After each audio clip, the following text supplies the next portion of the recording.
Kemenangan City kali ini sangat istimewa bagi Pep, sebab pertama kalinya Pep kalahkan Chelsea semenjak dinakodai Tuchel. Lalu taktik apa yang digunakan Pep kali ini sehingga Tuchel bertekuk lutut? Bagaimana juga Tuchel merespon taktik-taktik Pep? Bila kamu ingin tahu jawabannya, tonton terus video ini. Gemilang saat lawan Tottenham, Chelsea pertahankan formasi 3-5-2. Padahal formasi normal mereka 3-4-2-1. Dalam formasi baru ini, James kembali masuk line up mengisi wingback kanan. Sementara di tengah terdapat Kante dan di depan Lukaku diduetkan dengan Werner. City tetap bermain dengan formasi andalan 4-3-3. Laporte kembali mengisi lini belakang setelah tidak bermain di laga sebelumnya. Sementara di depan, kini Pep lebih memilih Foden sebagai false nine dibandingkan Ferran Torres. Saat bertahan, Chelsea bermain dengan low pressing. Mereka tidak tampak segera merebut bola dan memilih menjaga kedalaman dan kerapatan pertahanan.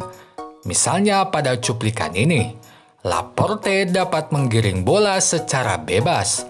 Pemain Chelsea lebih berfokus menjaga kedalaman pertahanan dan merapatkan jarak antar pemain.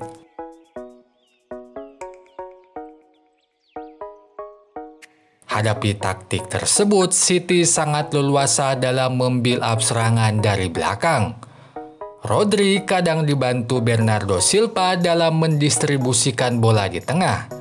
Saat Rodri terus diisolasi pemain Chelsea, Bernardo bermain lebih dalam sebagai opsi kedua. Contohnya pada gambar ini. Sementara saat sudah mendekati area lawan, Bernardo lebih condong bermain di kanan sementara De Bruyne di kiri. Keduanya sering bertukar posisi dengan Walker dan Cancelo. Misalnya pada gambar ini. Terlihat Walker kini ada di tengah, Bernardo ada di kanan. Fleksibilitas tinggi inilah yang membuat Tuchel menginstruksikan Chelsea tidak bermain agresif. Karena hadapi tim dengan pertukaran posisi yang tinggi dapat membuat pemain meninggalkan posisinya dan membuat lubang di lini belakang. Namun bermain di kandang sendiri harusnya Tuchel bermain lebih berani. Sebab ketidakagresifan Chelsea membuat City benar-benar menguasai laga. Sebelum gol City tercipta, penguasaan bola Chelsea hanya 34% berbanding 66% milik City. Peluang pun sama, City hasilkan 10 tendangan sementara Chelsea hanya 1. Beda dengan Chelsea, City bermain dengan high pressing. Mereka berusaha segera merebut bola dari pemain Chelsea. Hadapi taktik ini, Chelsea tampak kerepotan. Bahkan beberapa kali bola berhasil direbut atau dipotong. Misalnya pada cuplikan ini, Bernardo berhasil memotong bola dari Kovacic.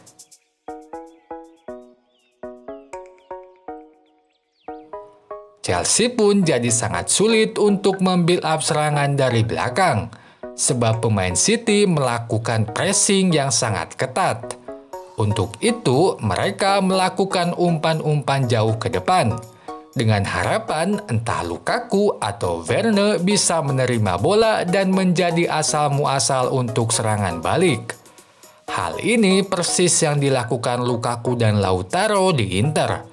Inter sangat baik dalam serangan balik dengan memanfaatkan kerjasama Lukaku dan Lautaro. Namun pilihan taktik ini tak berjalan baik di Chelsea. Ada dua penyebabnya. Pertama, Lukaku dan Werner tampak belum sesolid Lukaku Lautaro. Di duet perdana mereka, keduanya masih belum tahu apa yang diinginkan satu sama lain. Misalnya pada cuplikan ini. Lukaku ingin Werner memantulkan bola kepadanya. Werner malah berlari ke depan karena mengira akan diberikan umpan terobosan.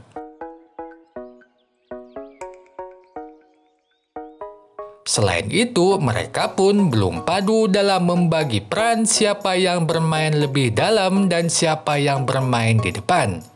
Kondisi ini membuat Chelsea yang memang tidak bermain dengan gelandang serang selalu kebingungan dan kehilangan bola saat serangan dibangun.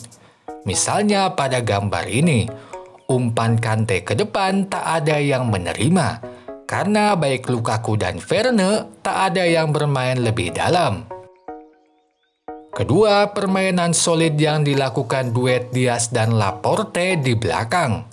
Mereka bisa menghentikan penyerang Chelsea baik dengan cara bersih maupun pelanggaran.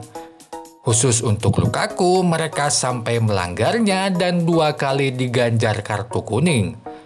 Meskipun begitu, nol besarnya tendangan ke gawang Chelsea pada laga ini adalah buah kerja keras mereka berdua. Sebagai contoh, lihatlah cuplikan berikut saat Diaz menghentikan Lukaku.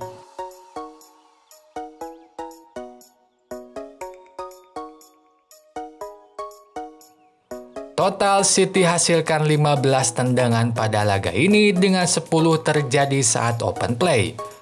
Nah, peluang-peluang City tersebut dominan dilakukan dari sayap kiri. Sebagai buktinya, lihatlah heat map berikut. Terlihat sisi kanan Chelsea lebih banyak digempur oleh City. Ini terjadi berkat kerjasama Grealish dan Cancelo. Grealish yang difungsikan sebagai inside forward oleh Pep lebih condong menusuk ke tengah dibandingkan melebar ke sayap. Maka potensinya untuk melakukan tendangan langsung ke gawang lebih mungkin. Misalnya pada cuplikan ini.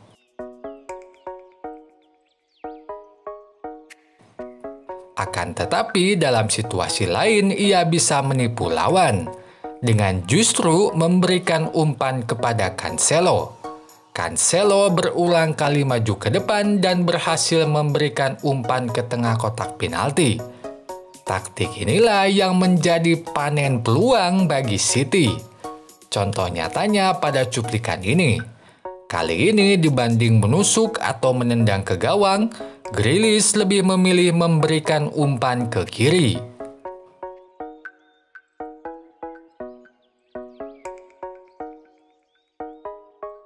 Oke sobat semua, dapat disimpulkan permainan agresif yang dipilih Pep membuat Chelsea tak mampu mengembangkan permainan.